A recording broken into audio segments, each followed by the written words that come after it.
Anyone trying to play Fortnite with your boy? You are Locked On Fantasy Basketball, your daily podcast on fantasy basketball. Part of the Locked On Podcast Network, your team every day.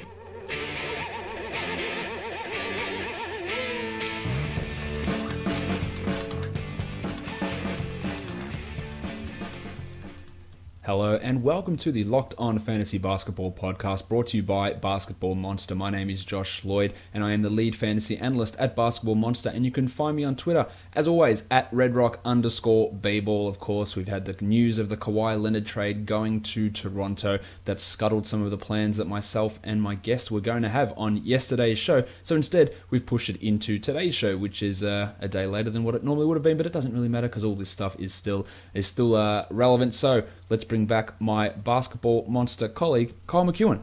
I love you guys, except for you guys. Thanks, Josh. Appreciate you having me on again. Yes, as most people will be aware, we recorded this straight after the one about Kawhi Leonard, but we're airing it a day later, so you guys are getting a double dose of Kyle. And we want to talk about, I've spoken about over the last couple of days with some analytics guys, some scouting guys with Jacob Goldstein, Jackson Hoy, about Summer League action. Now I'm going to talk to Kyle about his thoughts on Summer League and how it can apply to a fantasy perspective as well. Kyle, I'm going to start with your favorite prospect in the NBA draft, and of course that is Trae Young. Dude's a bum. Look, the older I get, and we have a Slack chat for work, right? Yep. And if Russia was ever to hack into that, I would feel bad because I say a lot of mean shit to my coworkers about players that I don't want to put on Twitter because, like, I'm 35. I don't want to talk crap about some 18-year-old kid, you know, out in public. When in reality, I'm just trying to have fun talking to my friends, you know. But I did just I've been questioning the Trae Young hype since the day it came out. And go back and look at our Slack chats. Like, as soon as this Trae Young hype was building up, and everybody's like, "Oh my God, he's the next Steph Curry." I waited a couple weeks, and then I went and I watched some of his highlights. And I remember going into the Slack and being like, "You guys, is this legit? Like, is this real? Because I'm just not seeing it."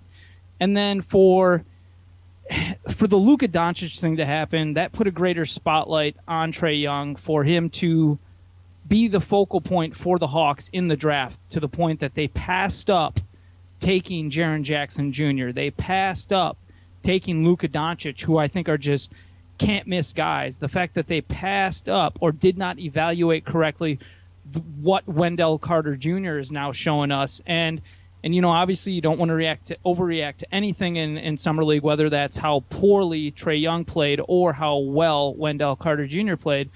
But Wendell Carter Jr. was legit, and it's going to be fun watching him play this year. And Wendell Carter Jr. was so legit that, I mean, the baseline for him this year is splitting minutes with Robin Lopez.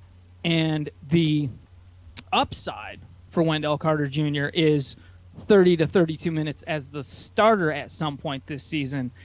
And that's just awesome, considering the fact that he's shown that in addition to his amazing blocks numbers he was putting up, and just the way he went after those blocks in the Summer League, his want, he also showed a quick-footedness or a fleet-of-footness to be able to get out on the perimeter and do adequately if he has to go and switch in a defensive scheme this year. So, you know, whereas you look at that Bulls roster and you've got Zach LaVine and Jabari Parker and Lauri Markkanen, who are all kind of question marks on defense in regards to the impact that they can offer at three positions, Wendell Carter Jr. is going to step in and be, though he's probably not going to be as consistent or as reliable as a Robin Lopez has become, he's also going to offer a higher ceiling in regards to the exciting plays that he can make because of his athleticism and his quicker feet than what Robin has. So just tremendous excitement in regards to some things. Sorry, Josh. Do you want to maybe focus me with a question about Trae Young? No, because otherwise I'm just going to keep rambling about the summer league. Okay, let's talk Trae Young here, just quickly. He showed some passing skills. I know you're not quite as high on his passing ability. The shot selection was poor. The field goal percentage was poor. Do you think he's going to be a draftable player for this coming season? I think that's yet to be seen. In general, yes, because Dennis Schroeder is going to get traded, most likely. Although a lot of the times that we get really certain about stuff, and then we quickly get shown the door on such certainty because nothing will happen, or the market just won't be there. So then a team will get stuck saying, well, you know what, we got Schroeder, he's gonna continue to start, or we're gonna bring him off the bench in some kind of weird role, or we're gonna have to pair those two guys together just to make a square peg fit into a round hole, because that's what our roster is right now. And considering what the Hawks are, in that they are still very much a project team, the process 2.0, with Lloyd Pierce being there as the head coach now, formerly of the Sixers staff. It's I don't know. I guess I wouldn't be surprised if we end up seeing a Jeremy Lin and Dennis Schroeder starting backcourt to begin the season, with Trae Young coming off the bench until they can get rid of Schroeder. But at some point, Trae Young's going to start this year unless he's just that bad. So there's a lot of ways that I think it could go. Trae Young has the ability to hit some really deep shots, but he's also shown an inability to choose his shots well, and his shot selection at Summer League. Dawkins put out. It's a little bit. I didn't watch every single Summer League game, so a lot of my takes are coming from extrapolating on the highlight reels that we have on YouTube available to us. But a lot of the Trae Young videos out there were these full play videos where you got to see all the mistakes that Trae Young was making in Summer League, and you didn't necessarily see those same mistakes on other highlight videos for other players. So in some respects, maybe I am looking at Trae Young through too much of a kaleidoscope of hate. But in other respects, some of the mistakes that Trae Young made, or some of the positions that he put himself in, and the way the ball would just fall out of his hand, or when you watch him dribble and how almost rudimentary his handle is in comparison to other NBA point guards, or the fact that he would often look at his dribbling hand to make sure the ball was still there. I'm just like, whoa, what is going on? That's weird. That's not something you often see, where an NBA player is looking at his hand to try to make sure that the ball's coming with it. There were instances where, yes, he hit these amazing shots, or he hit 7 3-pointers in a game, and you're like, yeah, but he was also 7 of 21 from the field, and so overall it's just not that good. Or if you're examining and breaking down Trae Young's game, and you watch the way he goes to the rack, out of all 30 first-round picks, he had the worst percentage at the rim out of all the other first-round picks from this year.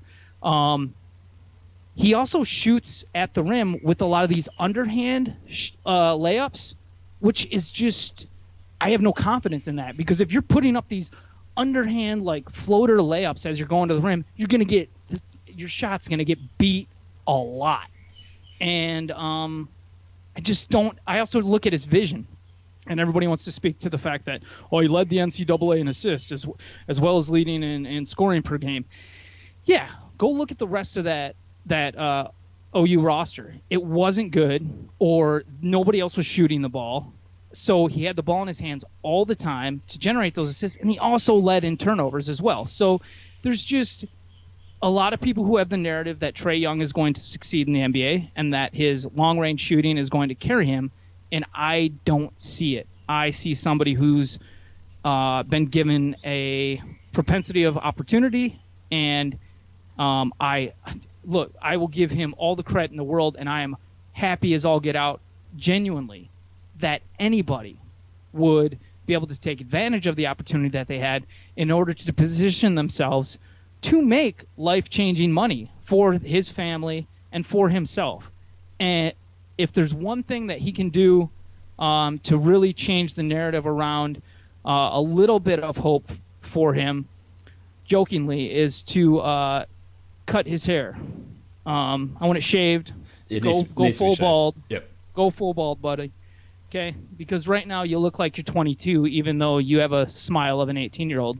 So, yeah, you know what? I don't have faith that he's going to pan out in the NBA, and I wouldn't be surprised if he who was the guy who, like, the Bucks took all those years ago? It was like 6'8" wing player. Joe Alexander. Thank you. Yeah, he didn't get his option picked up in like year 3 or whatever it was. Yeah, so I see that being the Trae Young path.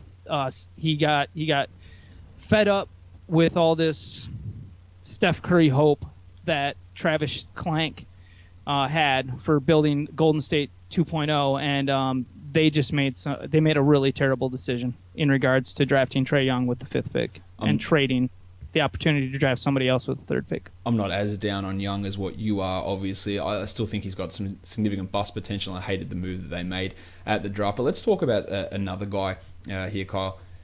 Someone sent me, and I asked this a while ago, to send me their dynasty rookie drafts and where guys were being picked, and someone just sent me one today, and they said at number 1 it was Luka Doncic. Yep, makes sense. Number 2 was Jaren Jackson Jr. Makes sense. Number 3, Kevin Knox, and that feels like nonsense to me. The rest of these guys' top 5 was Wendell Carter Jr. and then Mo Bamba. So, I'll play this one for you. 1, 2, 3, 4, 5.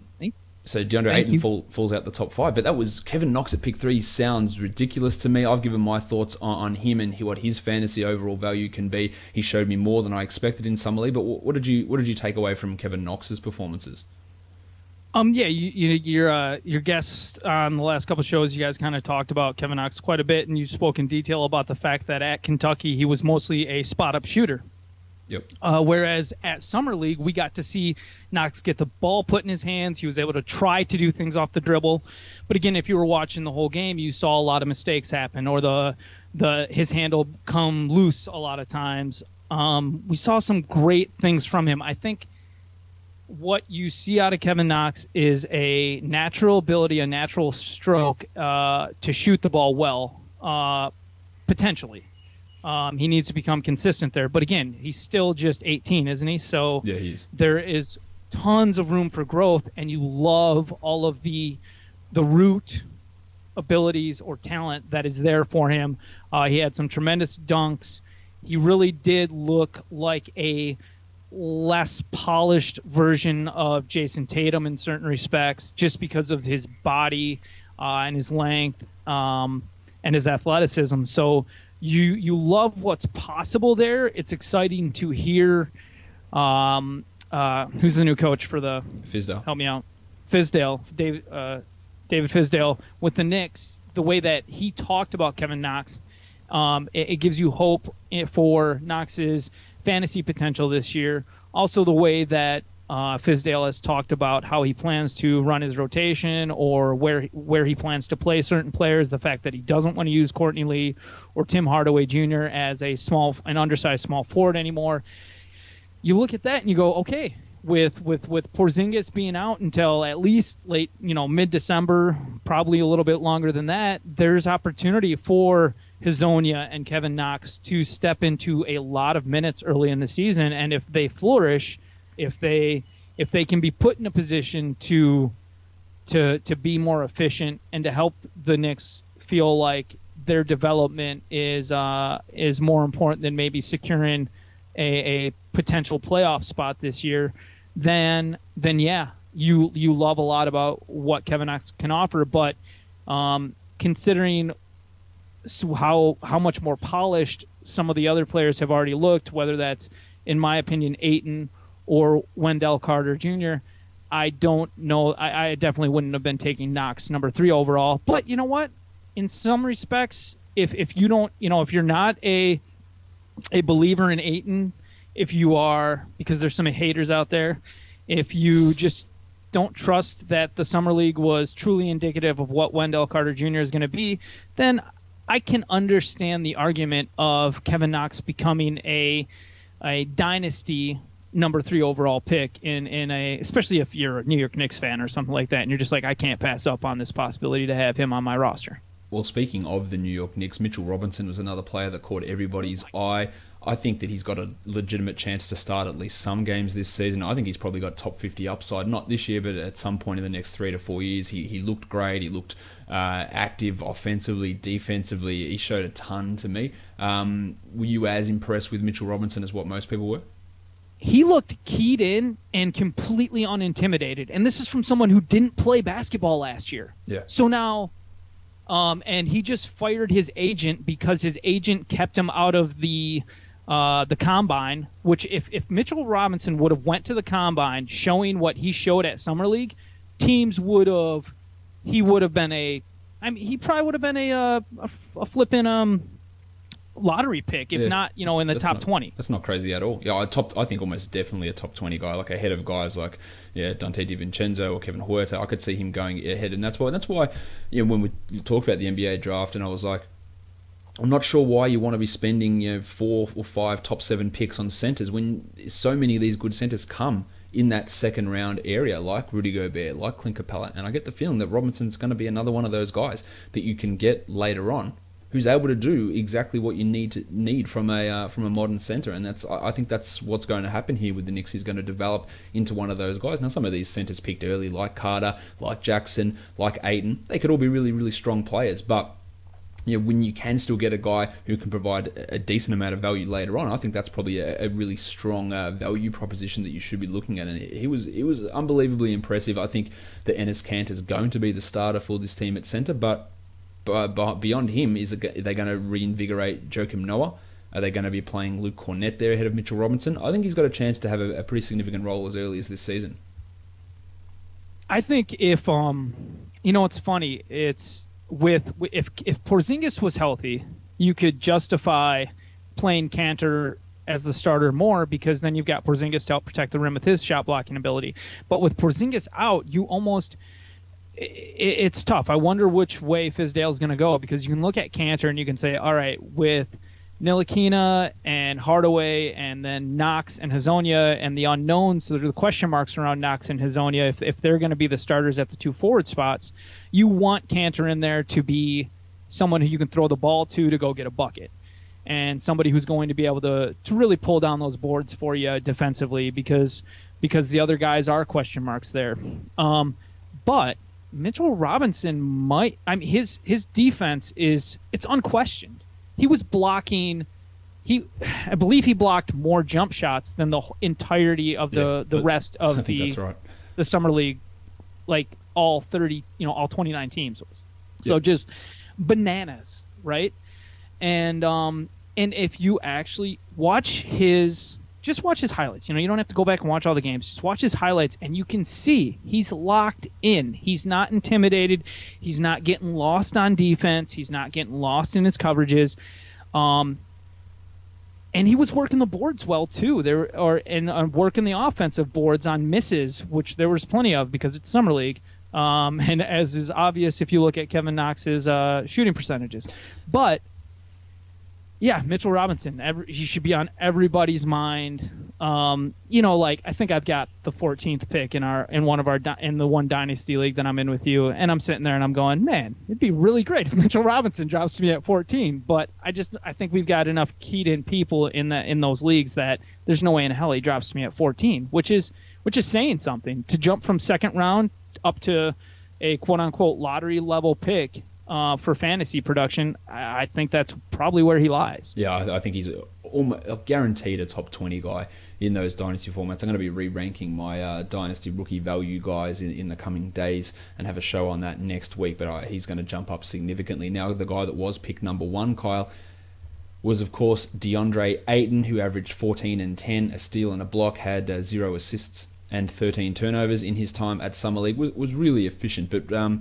I don't know, you don't seem to be as down on Ayton as... not that people were down him, but you seem to have seen quite a bit of positivity from DeAndre. I think he's going to be good. I'm just not sure he's going to be better than Jackson or Carter at this early stage.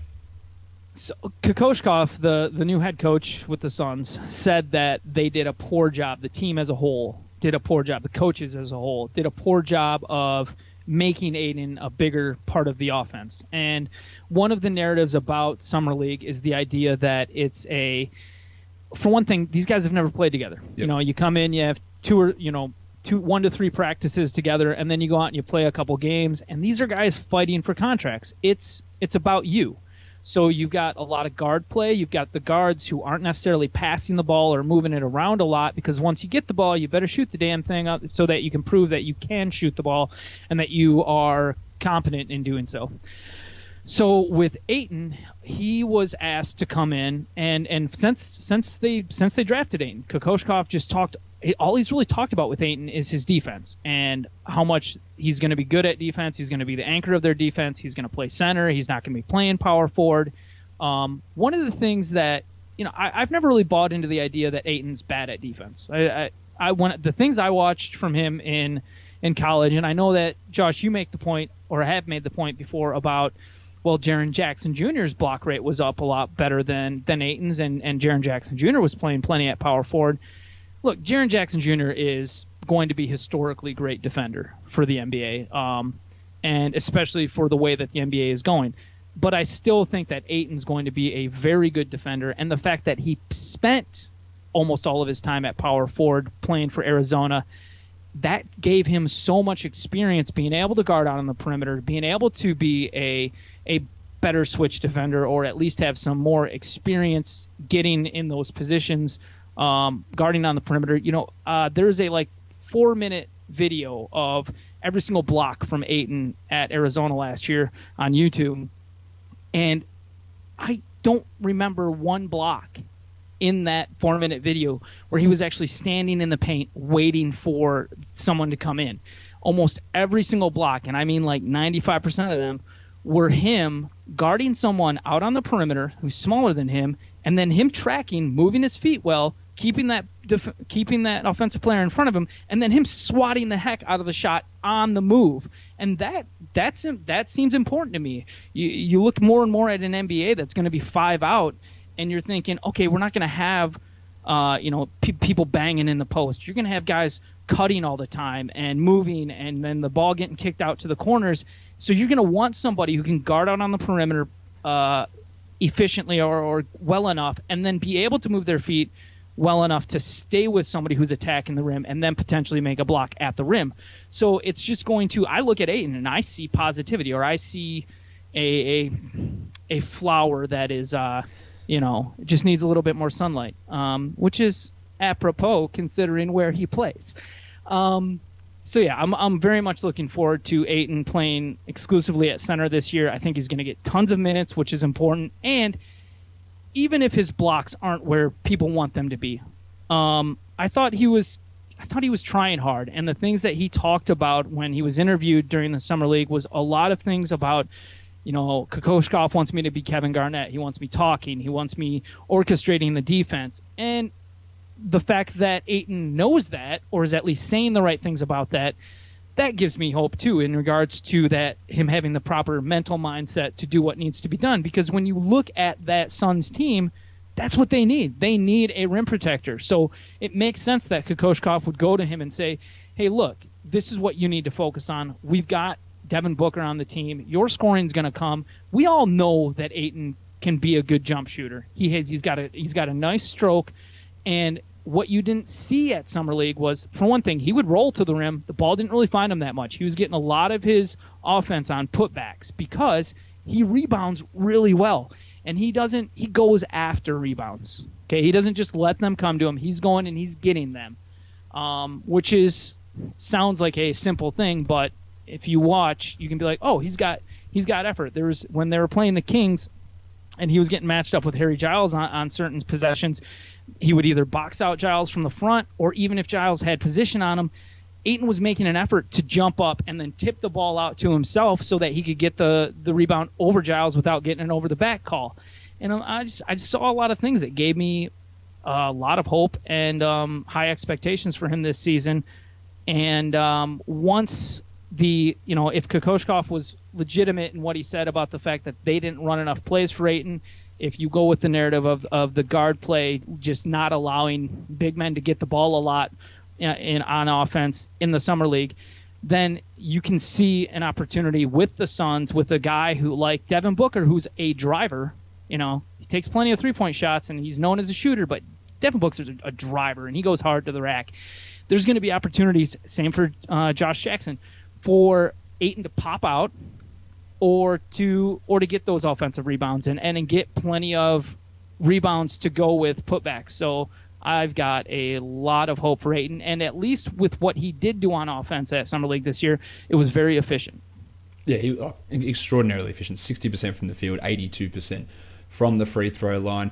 I think that the lack of assists, steals, blocks is going to keep him from being an upper echelon top 20 type fantasy guy, but he can easily be a top 50, top 60, top 70 guy in that sort of range. As I've said many times, and Nikola Pekovic was a guy who was able to rebound highly, score well, and be really efficient, and Ayton's going to be a better offensive player than that, just at those lack of defensive numbers, or even like an Enes Kanter type of guy. We know that Enes Kanter's been able to put up top 40 numbers when given a large role, and Ayton could very easily do that. It's just getting to that next level, getting to that level where I think Jackson or Carter could go to because of their ability to get steals and blocks and do those other things as well. That sort of limits what his upside is there. But yeah, it's far from all doom and gloom from Ayton, but a lot of the things that we were concerned about in terms of his overall game and statistical profile, they did sort of show out there in Summer League as well. Grayson Allen, Kyle, was a guy that showed me more than I anticipated. I think it's going to be hard for him to find this sort of a role during the regular season with all the playmakers that Utah has, but he showed me way more than I anticipated. Yeah, handled the ball well, contributed defensively, and I think he's an NBA rotation player almost straight away, and probably is ahead of someone like Alec Burks on that Utah team. Yeah, I would definitely think he's ahead of Alec Burks just because you already know that Grayson Allen's going to put it out there on defense.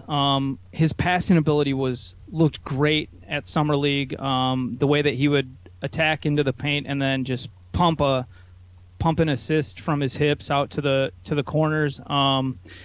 He looked really good. You know, at what is he, 6'4", 6'5"? He's got good enough size. He's strong for his size. You know, Dick Grayson Allen, the original Robin Nightwing. I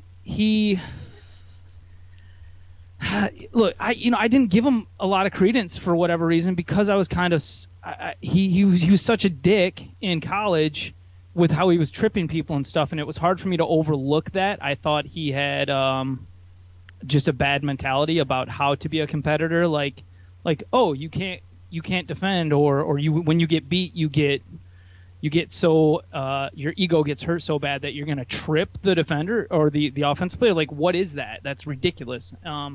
But it seems like you gotta make some excuses or give some leeway to the fact that these are young kids who are going to grow a lot from year to year potentially, and he just looks really good. If the Jazz decide to get rid of Ricky Rubio at some point, or if Dante Exum doesn't pan out the way they want, there's definitely going to be room for Grayson Allen to step in next to Donovan Mitchell and be two kind of strong 6'4", 6'5" dudes who just go out there and do a little bit of everything.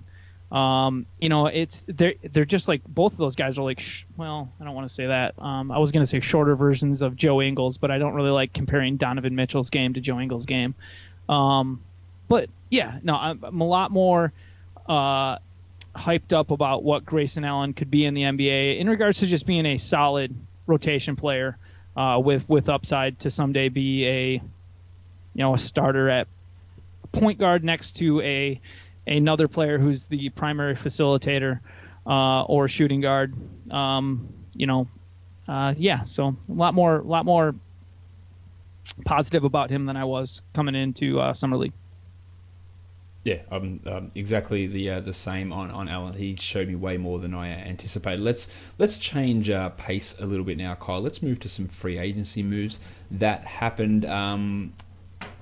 New Orleans, an interesting team. Obviously, DeMarcus Cousins left, and we're not going to talk about that. We want to talk about the players that arrived in New Orleans, with Elfrid Payton coming in and Julius Randle coming in. I would assume at this point Payton is going to be the starting point guard with Drew Holiday and Etuan Moore alongside him, and then Julius Randle, Anthony Davis in the front court, and Nikola Mirotic coming off the bench. Did you like the moves, and did you think that getting Payton and Randle is potentially an upgrade for this team over DeMarcus Cousins, or it's definitely an upgrade over what they had at the end of last season when Cousins was out. But you impressed with these moves that the Pelicans made?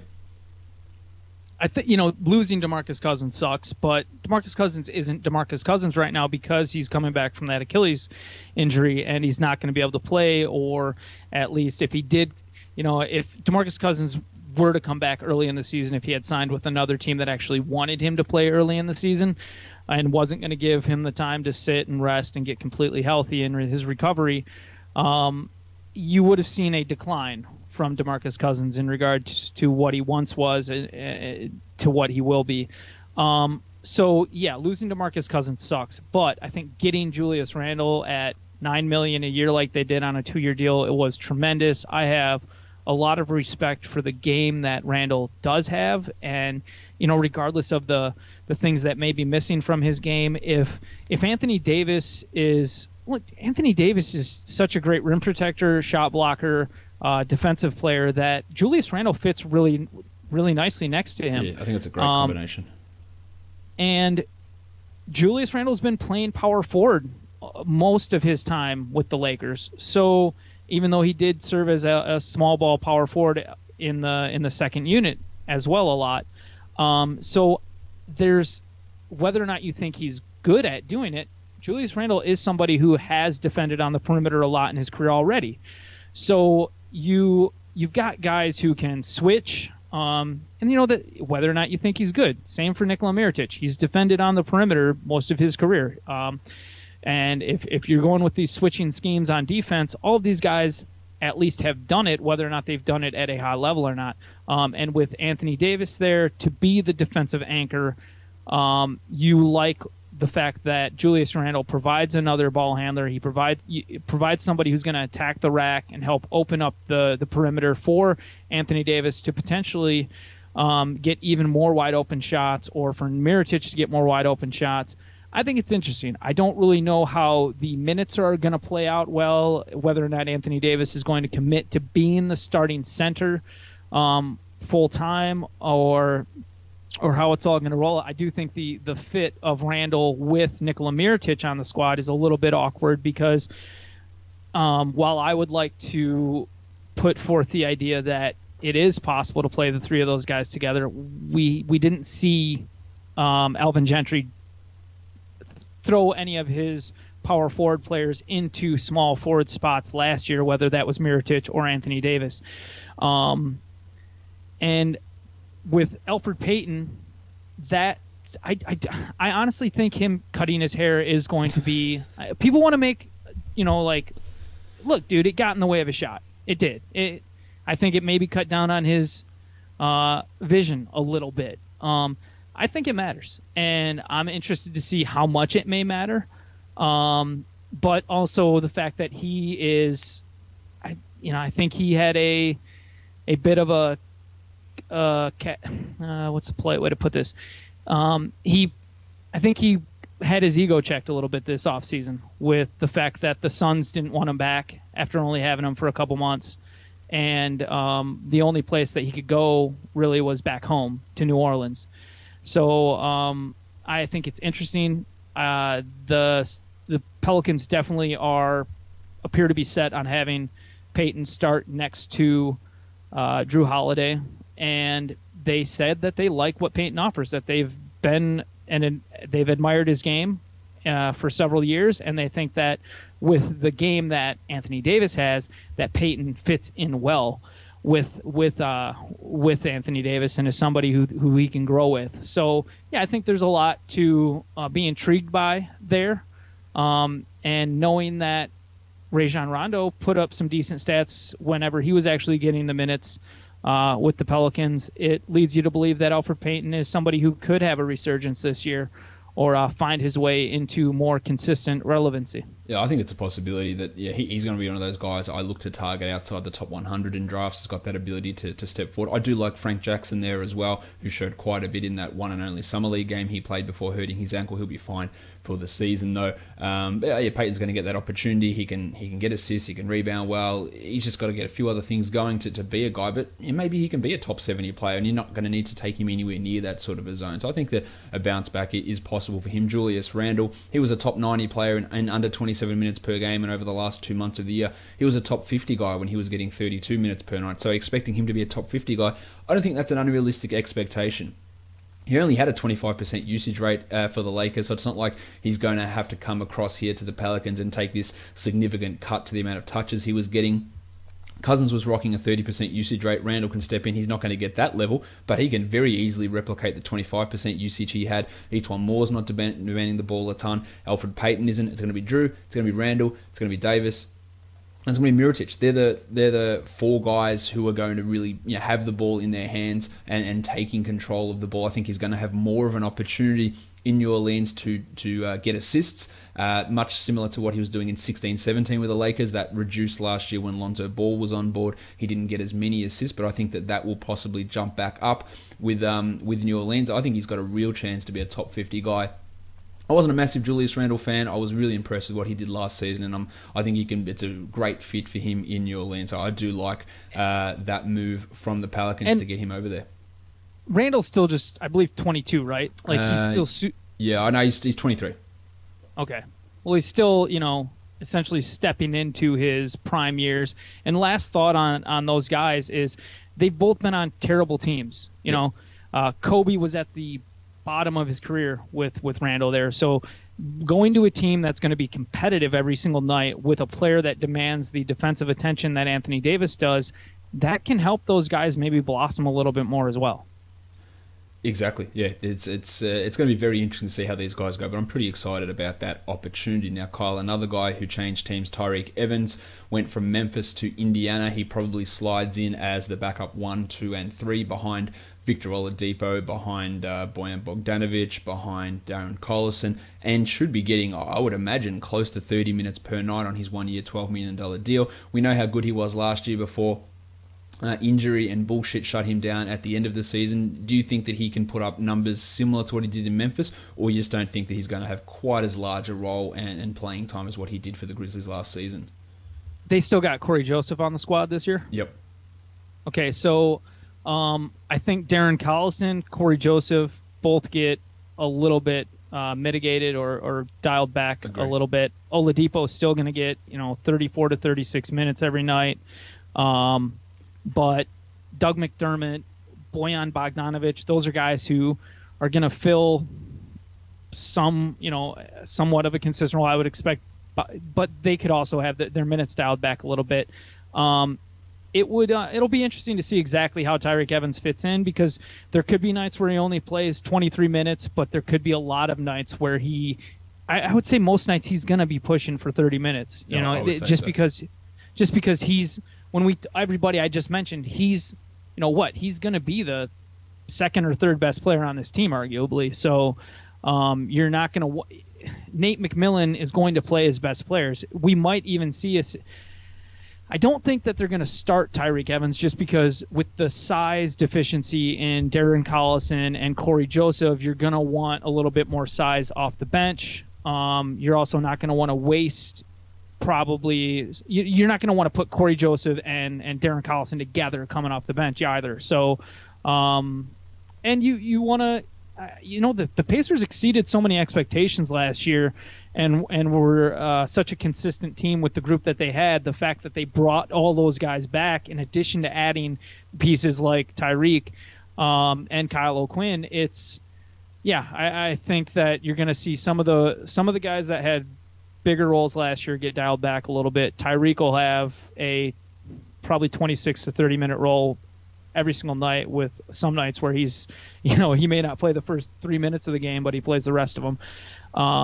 He's going to fit in well there, and he's going to be able to get stats and be another attacker along with Oladipo.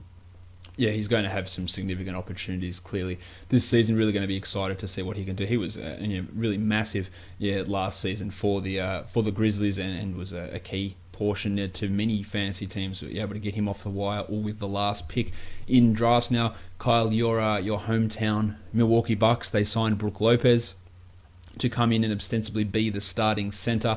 I'm pretty big on what Lopez can do for this coming season. We saw that when he got the minutes pushed back to 30 at the end of the season for the Lakers, that pretty much his numbers were very, very similar to what he'd been doing in Brooklyn. He saw a astonishing drop in his free throw percentage, mainly, and I don't have any scientific basis for this, but I see so many guys in bad situations have their free throw percentage drop by about 10 percentage points, and that he was not happy, and that impacted his free throws. The same thing happened to Oladipo the year before in Oklahoma City. Things weren't going well for him. His free throw percentage dropped, and I think that Lopez can bounce back up.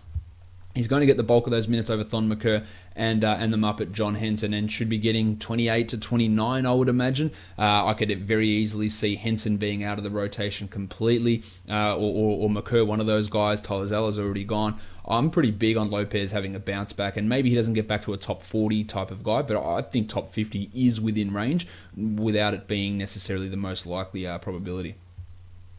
Unless Lopez, for some reason, has regression, which I don't really see that happening, especially after he had a year of rest almost last year, playing limited minutes almost every night.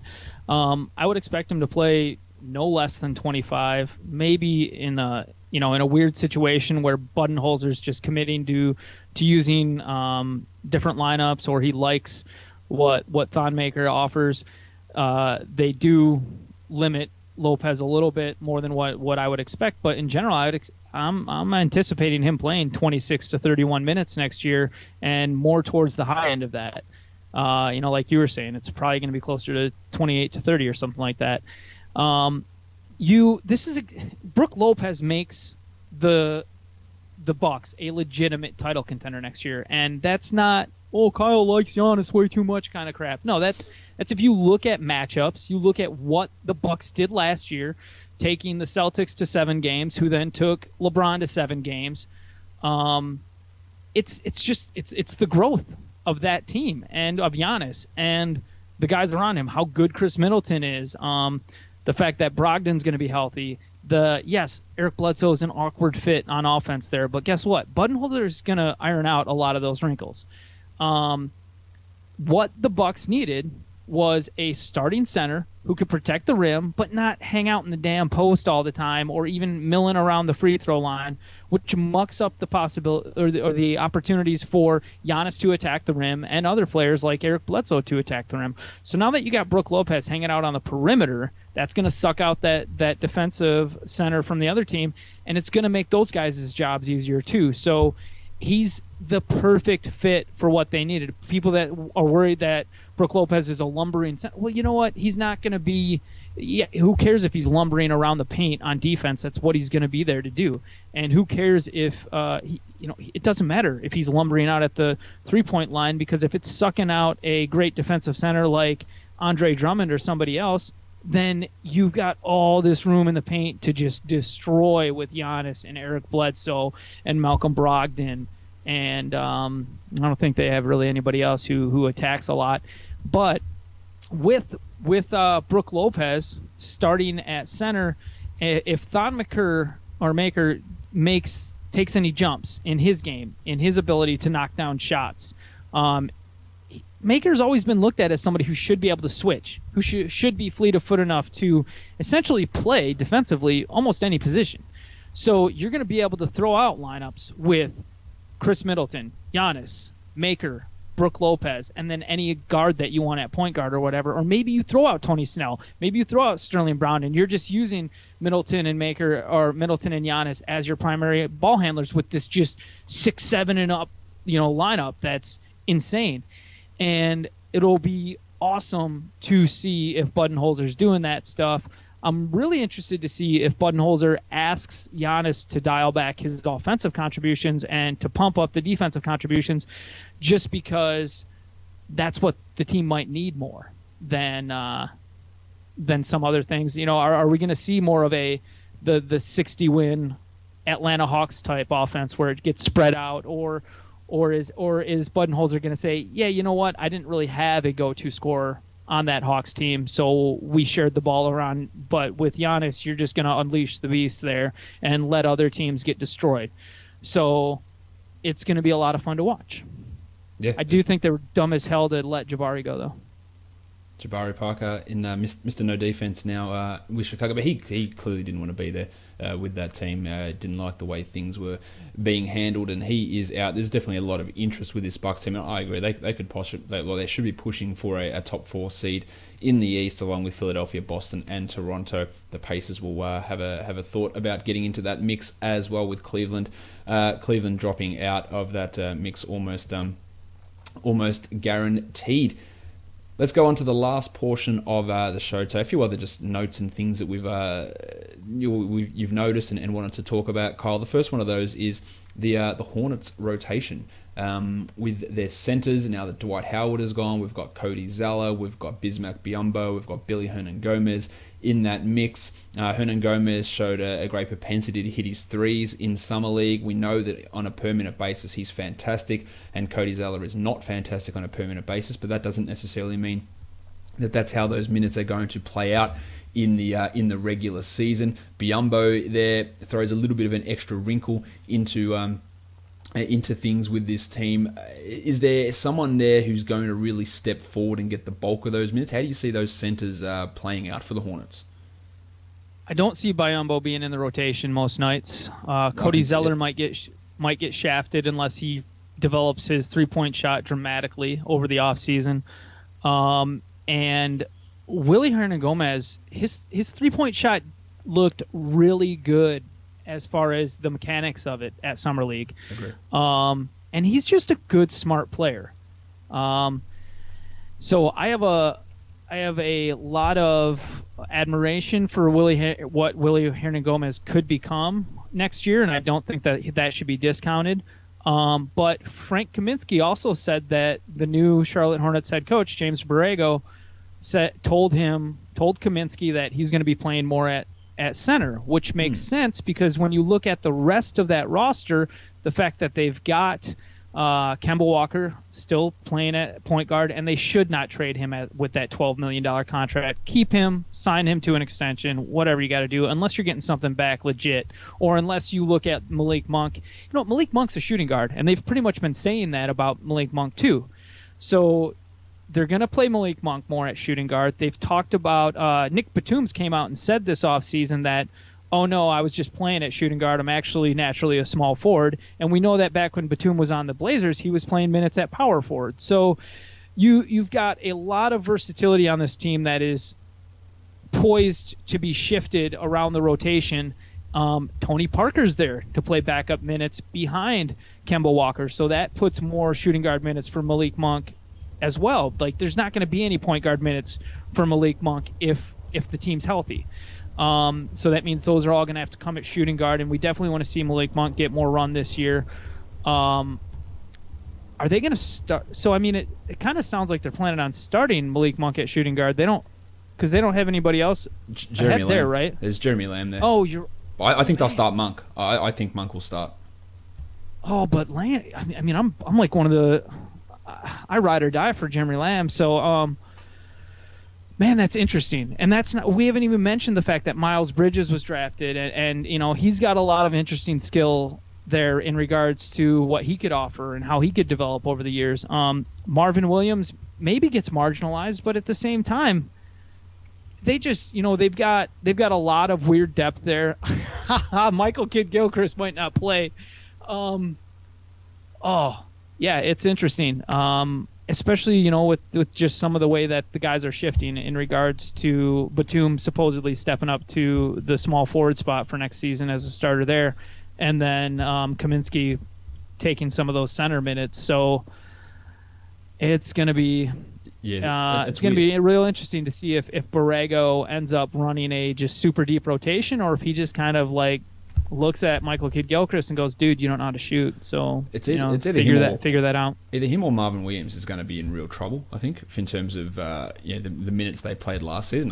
It's just not going to be there. That same level of playing time that they got last year, I just can't see how it can be the case if we're going to see Batum play up to his actual position, and we're going to see more from Monk, and we're going to see more Jeremy Lamb. It's going to force these guys to move up a position, and they're just not going to, or Gilchrist and Williams just aren't going to be able to play as much as what they had in previous seasons. So there is a lot of interest there with that Charlotte rotation. Another team whose rotation is very much up in the air, Kyle, is the Lakers rotation. They don't really have a center on this team, or a quality one anyway. They've got JaVale McGee, there's Flamin' Mo Wagner.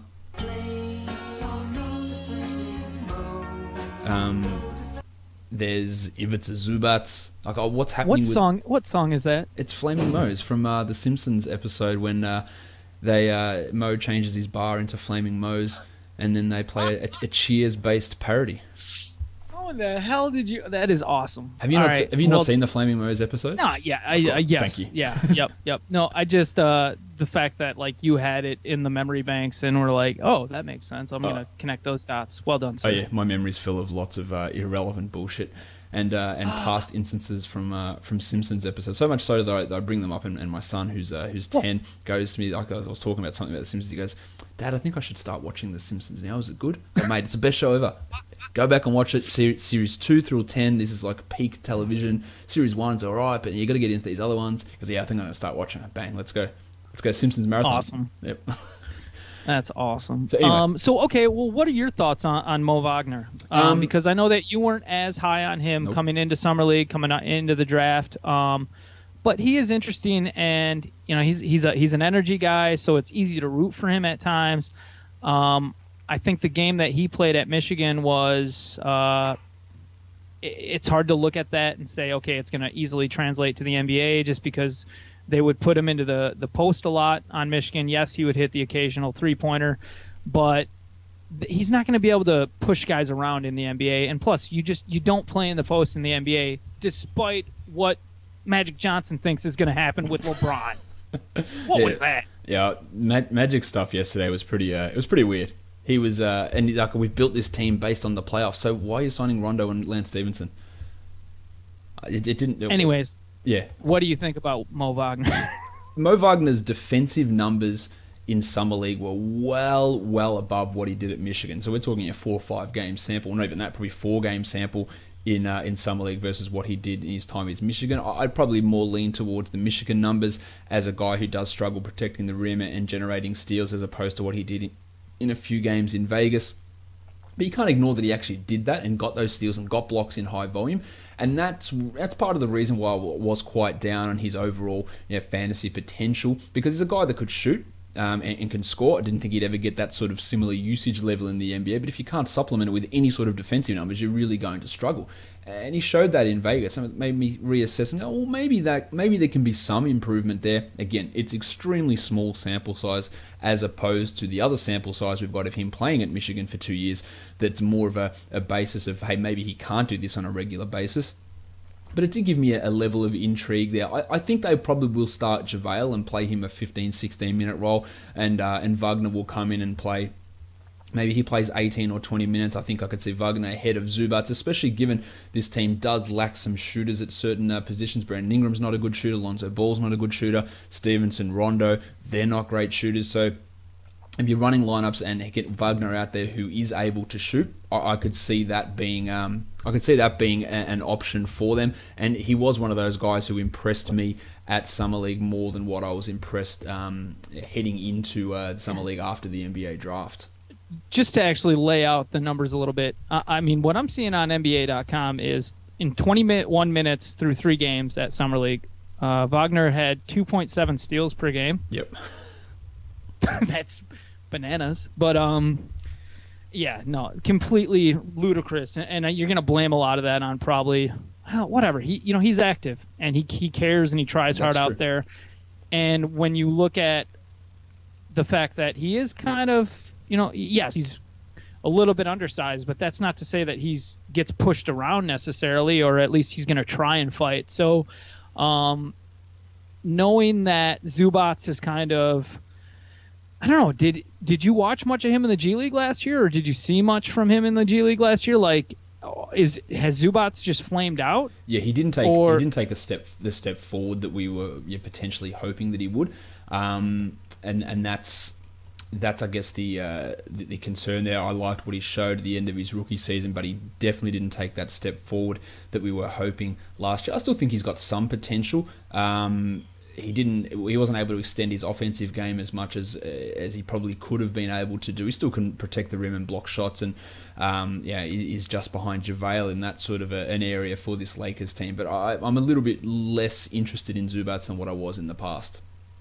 If this Lakers team stays the way it is right now, there's the potential for JaVale to play a crap ton of minutes, and if that happens, I mean, lots of blocks, if nothing else. He could give you 2.5 blocks a game, and 8 rebounds, and very little else. But he could be like a 65% field goal guy on 7 points, 8 rebounds, 2.5 blocks, and bloody hell, that's valuable. That has fantasy value. So don't be completely out on JaVale. It all depends on how they're going to run things. If they are going to run a lot of, maybe they run Ingram, Kuzma, LeBron, 3-4-5 combinations. I could see them doing that at times. As much as LeBron, I think, would not be all that happy about playing big center minutes. Maybe they play Kuzma at center. Who knows what they're going to do? There are some questions there. But if JaVale is forced into a 24-minute role, then there is value there, because he is going to block shots and he's going to have a high field goal percentage. And that combination together, we talked about it yesterday's show with Jakob Poeltl. Getting 2 blocks and being a 65% field goal guy has value. It can have top 100 type value even if there are deficiencies in other areas. If you're listening to this podcast in the middle of the summer, around Summer League, you're obviously invested in fantasy and the idea of doing the research to come out ahead in your league. So if you aren't already, obviously I think it's a great idea to listen to the other Locked On podcasts with all the different teams and such, because you go on and you listen to the Locked On Lakers podcast, and Anthony Irwin's, he was in love with the idea of LeBron getting signed by the Lakers, obviously, but then he's kind of, you can feel the fear in him when he talks about the fit of certain players on this team and whether or not the process has been right in trying to build this team around LeBron. And you almost hear him trying to do the whole idea of like reality is a mirror of your perception, and he's trying to will into creation the idea that LeBron will be playing a lot of center this year, just because if you do look at what is the Lakers' best lineup, it's something around Lonzo and maybe KCP, but maybe Josh Hart, Brandon Ingram, Kyle Kuzma. And then you're talking, okay, that means we got to have LeBron at center. So you're right. We might see LeBron at center a lot just because maybe Luke Walton looks at stuff and says, sorry, LeBron, but that's our best option. And if you want things to be different, go talk to the front office. Go tell your boy Magic that he screwed up. Yeah, no doubt that Lonzo, Hart / KCP, Ingram, Kuzma, LeBron is their best 5 guys in terms of lineup, but is it going to fit? There's a lot of question marks in that. I assume, Kyle, you're on board with me that Lonzo is a guaranteed, or should be, the unquestioned starter over Rajon Rondo. He is having knee surgery. Lonzo, he'll be fine for training camp, and that puts a little bit of a concern in terms of his value. But he is going to be the starting point guard almost definitely, or he should be anyway, in my opinion. If Lonzo doesn't start at point guard, he should be starting at shooting guard, because he's 6'6". He has the ability. Yeah, he's big. He's bigger than KCP. So, if Rondo was such a dumb signing, I don't know how to explain that. And if for whatever reason, there is a little bit of the fear of the unknown, the abyss that surrounds the Lakers right now, where you're saying, okay, what if Lonzo isn't necessarily at 100% coming into training camp, and they decide that, oh man, I don't know, man, Connect 4. I just don't. I'm worried. I'm worried that Rondo's going to have a bigger role than what he should have on this team, which is like, if it's playing more than 18 to 20 minutes, what the hell are they doing in a lot of respects? Yeah, it's there's a potential for ugliness with how the Lakers are going to run some of their rotations, and they're going to be clearly one of the most intriguing teams to watch all season. I referenced earlier that the Milwaukee Bucks are your hometown team, Kyle, but your team that has a piece of your heart. I'm not sure if you're fully off the bandwagon of the Detroit Pistons at this point. You've got some thoughts on some of their rotational stuff. I really enjoyed what the Shark Bruce Brown was able to do in Summer League. Henry Allenson took every single shot available. So what did you make of some of the Pistons things that we've seen? And I know you've been digging into some Andre Drummond Instagram posts.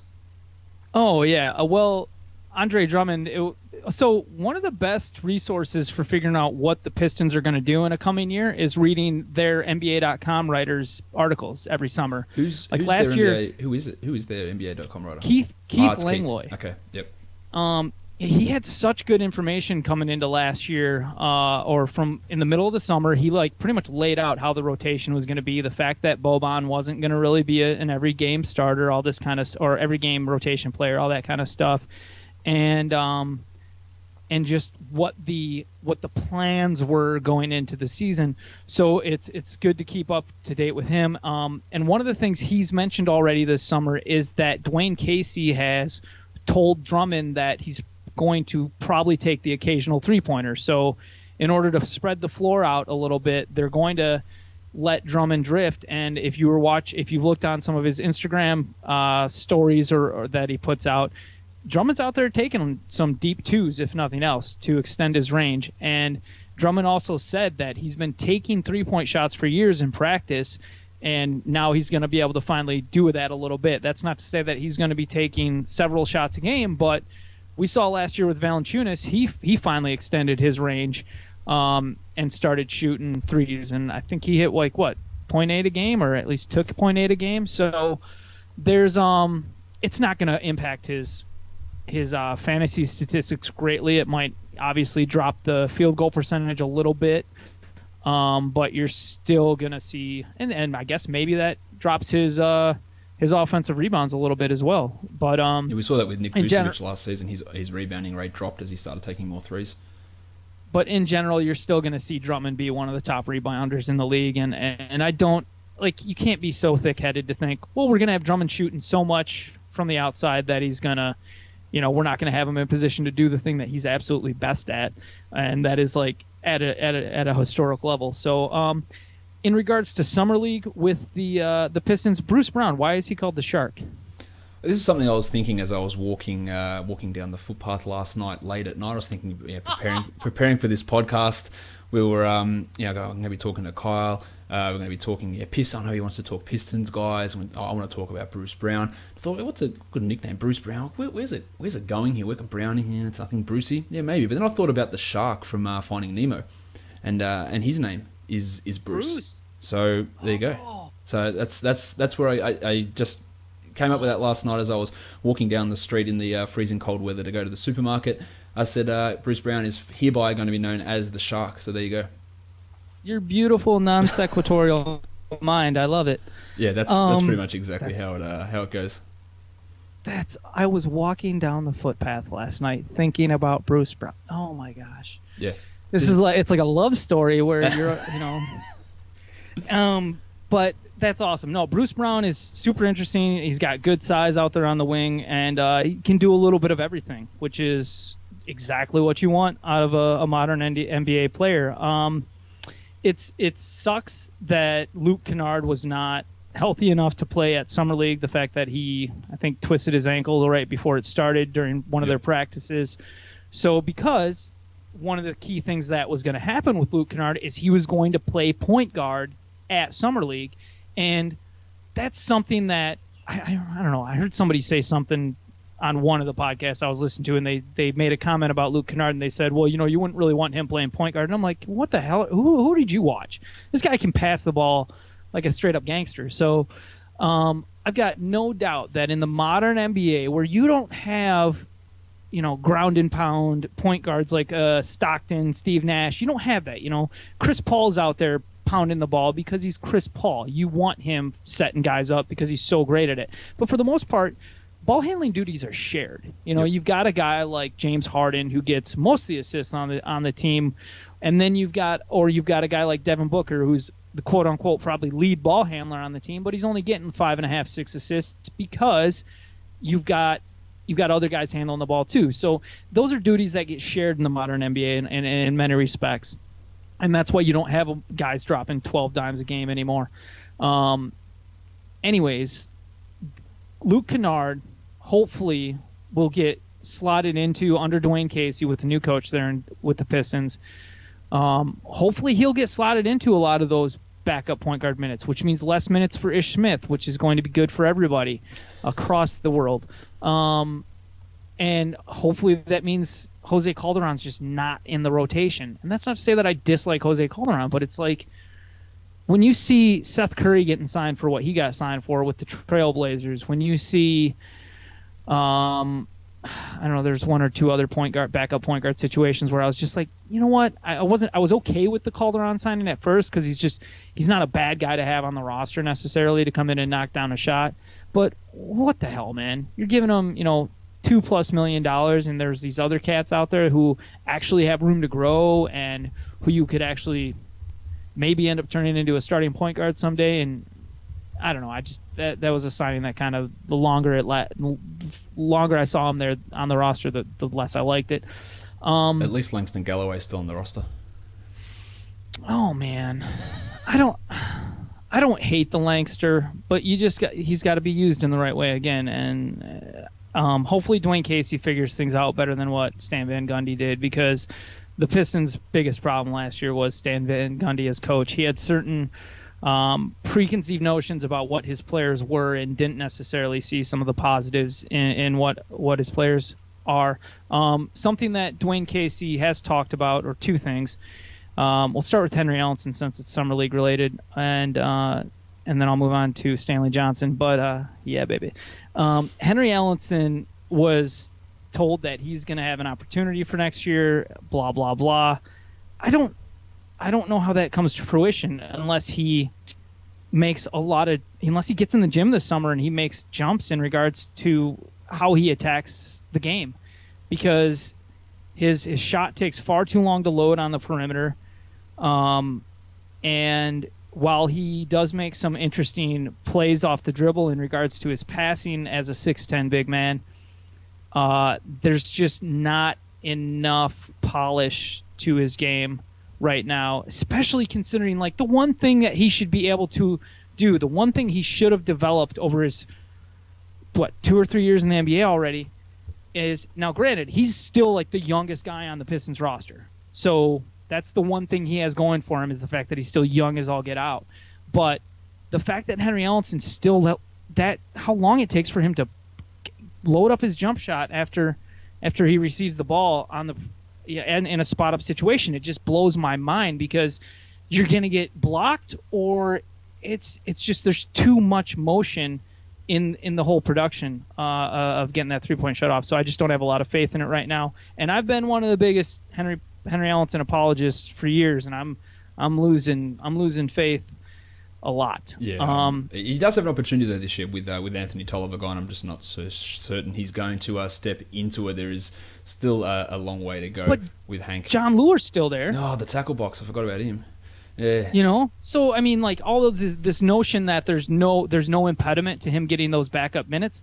Plus, Dwayne Casey's probably gonna give Blake Griffin 33 to 36 minutes a night as well. Yep. At power forward. So I just don't know, man. I don't know if it's there. And yeah, anyways. So that's tough. The one thing in regard to Stanley Johnson that is positive is that Dwayne Casey has, since he interviewed, or when he interviewed with the team, he apparently made a point to say that there's something there with Stanley Johnson that needs to come out in regards to a deeper level of talent that just hasn't been unleashed or hasn't been polished and refined yet. Now, one of the things that they talked about in regard to the offense for the Pistons this year is that it's going to be a lot of, and they talked about this with Henry Ellenson too, is that they want people to get the rebound and go. So you're not, you're going to be sharing the ball handling duties.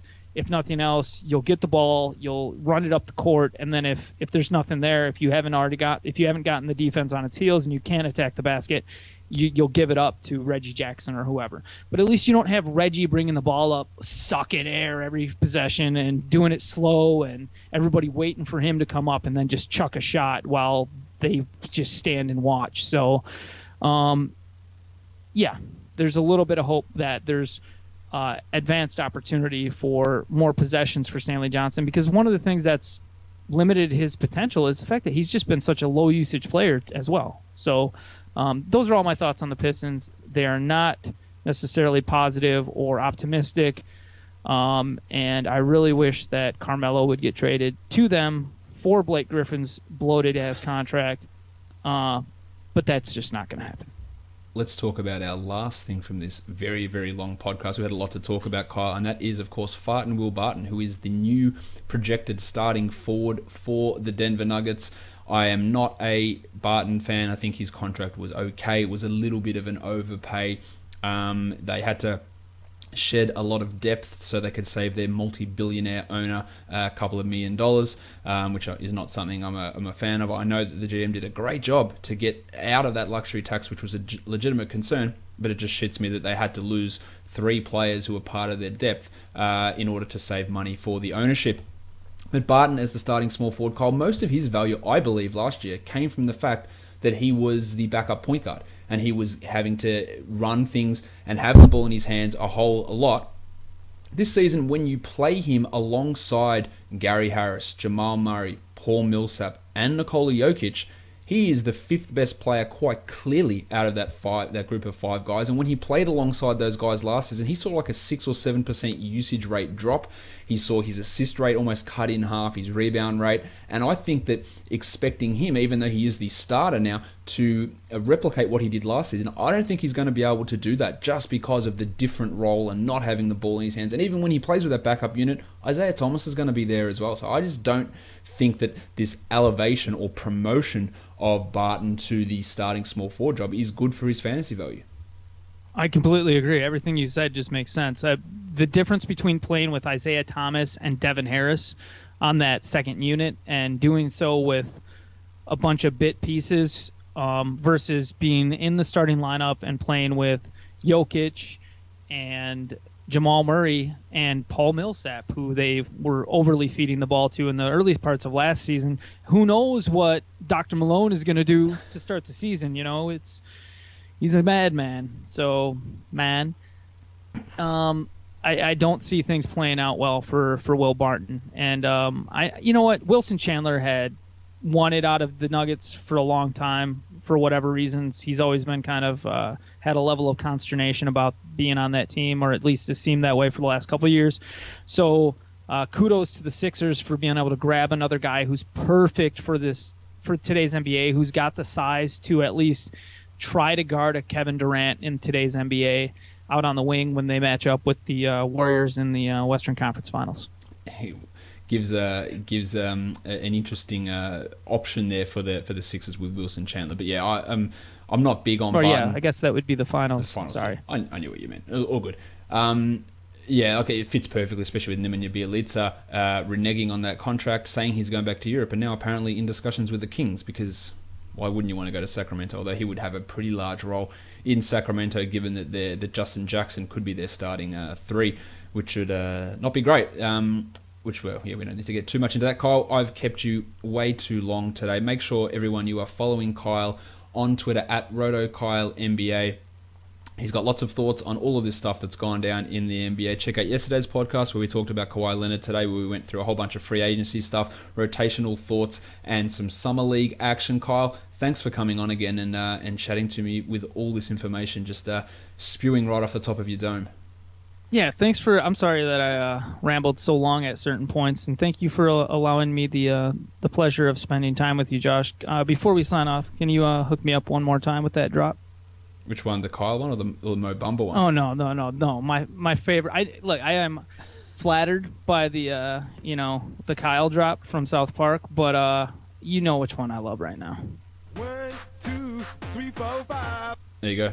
Hey, thank you, sir. No problem. Guys, go and subscribe to this podcast on Apple Podcasts, Google Play, TuneIn, Stitcher, Spotify, and on YouTube. Give it a thumbs up, leave a comment, leave a 5-star rating. You know, all those ways that I do enjoy you guys supporting the show. There's going to be some information about some of the Red Rock Challenge leagues, the Tier 2 of the head-to-head leagues going out in the next few days, so keep an eye on your emails for that. Kyle, thank you once again.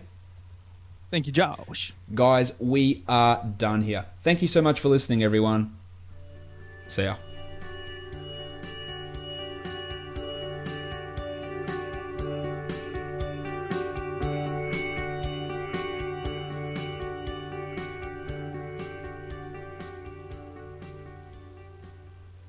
Jack Cooley.